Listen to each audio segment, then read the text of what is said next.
I think the problem isn't really percent health damage on Kai'Sa. I think the problem is her ridiculous base damage combined with her ridiculous scaling combined with her ridiculous auto attacks. Can anyone tell me how much damage Kai'Sa does? Anyone want to go through this shit and read how much free fucking damage she gets? I mean, shit. Look at this fucking shit. Anyone want to tell me how much damage she gets? Here's her physical damage. Here's her maximum single target physical damage. Here's her maximum evolved single target damage. Kai'Sa deals 4 to 10 based on level, plus 1 to 5 based on level per plasma stack, plus 10 to 20% based on plasma stack's AP bonus magic damage. Oh! Okay.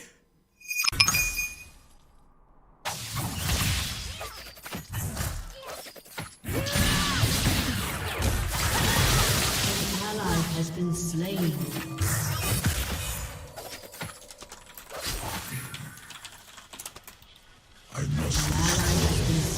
How does he escape nerves?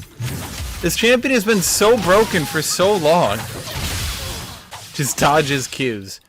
He doesn't even need to hit Qs. I don't think it would even be that hard to nerf Kennen. And hear me out on this one.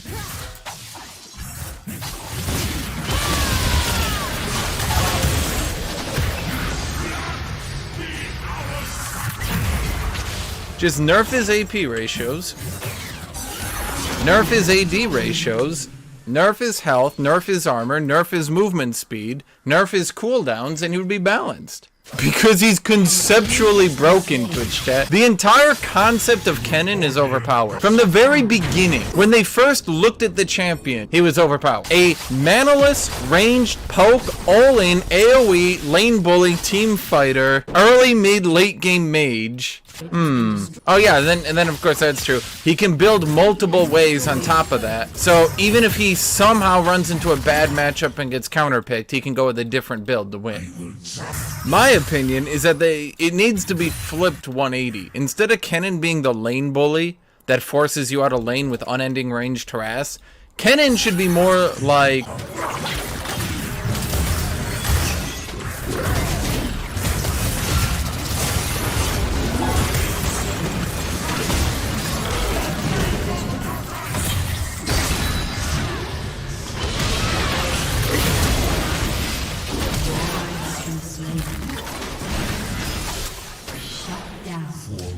Kennen should be more like Jax, in that he's bad early game and he needs to survive the early game.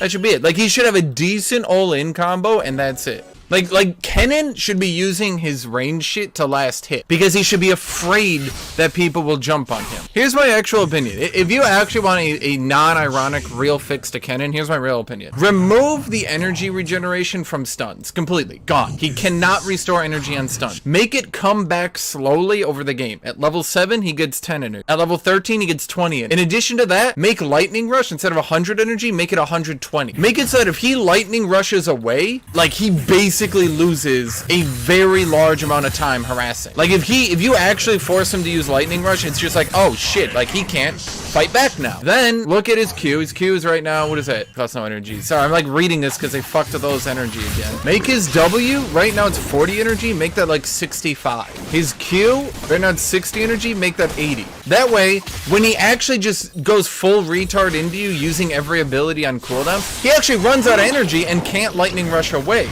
Better yet, if he actually fights you, he can't just stun you, get the energy back, and continue to spam every single ability.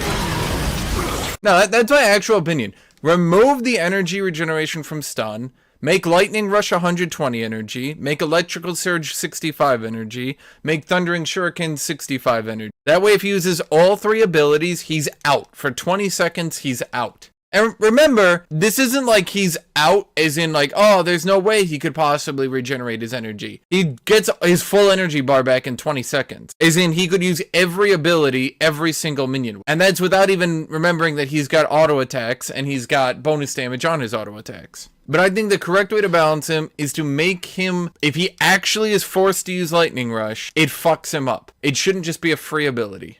And by the way, if you did all those changes I suggested, Kennen would still likely be overpowered. He would very still likely be overpowered. He would just be a manageable level of overpowered. As in, people could maybe do something about it. Right now, he's overpowered to the... Like, Kennen, you could remove energy from that champion and it wouldn't make a difference. He restores so much energy and his energy costs are so low that it actually would not impact him to reduce energy. I guarantee almost no one would even notice it. Like, you could remove energy, not tell anyone, and people... It would, like, take... There'd be, like, a month that goes by before anyone even noticed it. It would be, like, a month would go by, and then... somebody would be like, hey, guys, I don't think Kennen has energy anymore on the Reddit front page. And we would be like, that's weird. Can we, what? I don't understand what's happening here. Now, the thing I hate most about Riot, like, the number one thing I hate about this company is that they let these broken champions be broken until someone starts complaining on the front page of Reddit. That's when they start doing stuff about it. Like, they're perfectly fine with these champions being broken so long as the community doesn't say anything about it. And believe me, eventually the community will say something about it. I mean, like, let me give an example. Look at Nami. Nami has had an absurd win rate and absurd pick rate for quite some time. But Riot's not going to do anything about it until people start making multiple front page posts. At that point, someone will probably do something about it. Where's another champion? Fizz. Still pretty overpowered, actually. Draven. Well, Tyler 1 played them. He's not overpowered. It's just Tyler 1. Or maybe he's just overpowered. I mean, when you look at AD carries as a whole, this is what fucks with my brain. The fact that there are a few AD carries who just blatantly dominate the list. I mean, look at pick rate. This is probably the best way to put it. Look at pick rate, and you can pretty much see how shitty the balance is right now. You got, like, these AD carries, maybe, but even then there's a huge drop-off, you know? Like, when you look at these three AD carries, there's a noticeable drop-off. And when you look at their pick rate, that's absurd. Look at this. Look at this pick rate, and it's like, what? Because no one knows how to play Israel. Israel isn't really, like, an AD carry. He's more of, like, a mage that also happened to be an AD carry. I think that's the best way to describe it. He's a mage that happened to also be an AD carry. Like, a mage ran away from their home and became an AD carry. Like, he grew up as a mage and he was like, Mom, I want to be an AD carry. And his mom was like, no, Israel, you're going to be a mage just like your father and your grandfather. And Israel ran away to the AD carry farm. And so everyone plays him like an AD carry, but he's not at all an AD carry. Like, you'll notice when people go the Archangel's Matamune build, you'll notice that, like, you can do wacky shit with Ezreal. Like, you can just, like, chunk an AD carry down from full health. Like, you E, auto, Q, W, auto, and they're dead. And they're just like, wait, what? I would say Jhin is actually closer to an AD carry than Ezreal, though. Jhin is basically, what if an AD carry couldn't attack a lot, but his attacks hit really hard, and also he had permanent 80% movement speed boost? But I mean, this is what pisses me off about AD carries. And anyone that plays AD knows that this is true. There's basically a couple AD carries at any given time.